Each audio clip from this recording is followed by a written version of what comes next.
मित्रांनो, विचार करा, हजारो वर्षापूर्वी जिथे कोणतीही आधुनिक यंत्रसामुग्री नव्हती, कम्प्युटर किंवा डिझाईन सॉफ्टवेअर नव्हते, तिथे एका अखंड खडकाला वरून खाली कोरून जगातील सर्वात मोठे मंदिर उभारले गेले. होय, मी बोलतोय महाराष्ट्रातील कैलास मंदिराबद्दल. आजच्या व्हिडिओमध्ये आपण या मंदिरामागील अद्भुत इतिहास, स्थापत्यशास्त्र आणि त्याच्याशी जोडलेल्या अद्भुत रहस्यांबद्दल जाणून घेणार आहोत. चला तर मग सुरू करूया. कैलास मंदिर हे महाराष्ट्रातील छत्रपती संभाजीनगर जिल्ह्यामध्ये असलेल्या वेरूळच्या लेण्यांमधील लेणी क्रमांक 16 मध्ये आहे. या मंदिराची निर्मिती 8व्या शतकात राष्ट्रकूट राजा कृष्ण पहिला यांच्या काळात झाली. हे मंदिर भगवान शिवाला समर्पित असून हिमालयातील त्यांच्या कैलास पर्वताचे रूप या मंदिराला देण्यात आले आहे, म्हणून याला कैलास मंदिर असे म्हटले जाते. मित्रांनो, कैलास मंदिराची सर्वात मोठी खासियत म्हणजे याचे बांधकाम वरून खाली म्हणजेच आधी कळस मग पाया या पद्धतीने केले गेले आहे.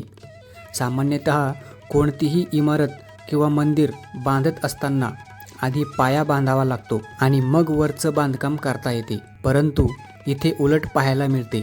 या मंदिराचं काम करत असताना आधी कळसाची निर्मिती केली गेली. हे मंदिर एका अखंड दगडी डोंगराला वरून खाली कोरून तयार केले गेले. हे मंदिर बनवण्यासाठी जवळपास 40,000 टन दगड आणि खडक कापून बाहेर काढला गेला. विशेष म्हणजे हे दगड कुठे गायब झाला किंवा तो कुठे टाकण्यात आला याचा पत्ताच नाही. सर्वात आश्चर्याची गोष्ट म्हणजे एवढा मोठा दगड बाहेर काढून हे भव्य मंदिर कोरण्यासाठी केवळ 18 ते 20 वर्षाचा काळ लागला. मंदिराच्या पायथ्याशी कोरलेले भव्य हत्ती असे भासवतात की जणू पूर्ण मंदिर या हत्तींनी आपल्या पाठीवर पेलून धरले आहे. या मंदिराचे बांधकाम एका रथावर हे मंदिर उभे आहे आणि हा रथ विविध प्राण्यांनी आपल्या पाठीवर उचलला आहे असे भासते. या मंदिरावर आपल्याला अनेक प्रकारचे कोरीव नक्षीकाम पाहायला मिळते. या मंदिराच्या परिसरात 2 बाजूला 2 विजयस्तंभ उभे आहेत. त्यापैकी एका विजयस्तंभाचं चित्र हे 20 रुपयाच्या नोटेवर छापलेले आहे. मंदिराच्या एका बाजूला रामायणातील विविध प्रसंग कोरलेले पाहायला मिळतात. राम सेतूचे बांधकाम, सीता मातेला रावण पळून नेताना, वाली आणि सुग्रीव यांचे युद्ध, रावणाच्या दरबारात अंगदाने आपल्या शेपटीचे रावणाच्या सिंहासनाच्या लेवलला केलेले सिंहासन, अशा प्रकारच्या अनेक प्रसंगांना पाहताना आपल्याला त्या काळची कला किती समृद्ध होती हे माहिती होते. मंदिराच्या आत गेल्यावर आपल्याला महादेवाची भली मोठी पिंड पाहायला मिळते. तसेच मंदिराच्या आतील भागातही बारीक कोरीवकाम पाहायला मिळते. मंदिरातील पावसाचे पाणी बाहेर जाण्यासाठी मंदिराच्या मागच्या बाजूला ड्रेनेज केलेले आहे. हे पाणी कुठे जाते हे कळायला वाव नाही, अशा प्रकारे हे बांधकाम आहे. मंदिराच्या बाजूने वरती गेलं की वरून मंदिराचे मन मोहून टाकणारं रूप पाहायला मिळते.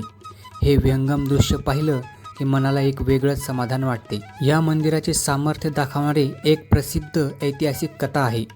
17व्या शतकात मुघल सम्राट औरंगजेबाने हे मंदिर नष्ट करण्याचा आदेश दिला होता. असे म्हटले जाते की हजारो कामगारांनी 3 वर्षे सतत प्रयत्न करूनही ते या मंदिराचे थोडेसे नुकसान करू शकले, पण मंदिर नष्ट करू शकले नाही.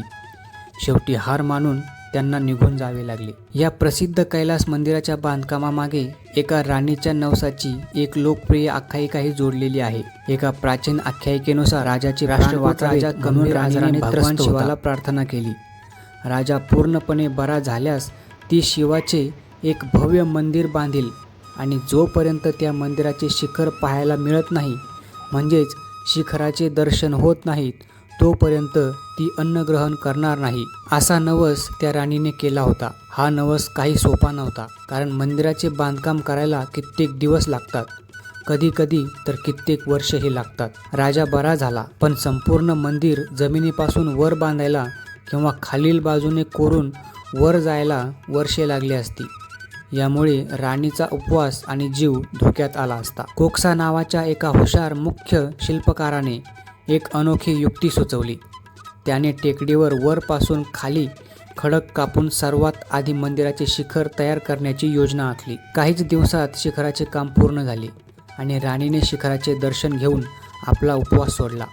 त्यानंतर संपूर्ण महाविशाल कैलास मंदिर अनेक दशके कोरले गेले. कैलास मंदिर हे केवळ दगडांचे कोरीव काम नसून प्राचीन भारतीय विज्ञान, गणित आणि वास्तुकलेचा एक उत्तम नमुना आहे. आजही जगातील मोठे अभियंते या मंदिराची रचना पाहून अचंबित होतात. तुम्हाला कधी कैलास मंदिराला भेट देण्याची संधी मिळाली आहे का?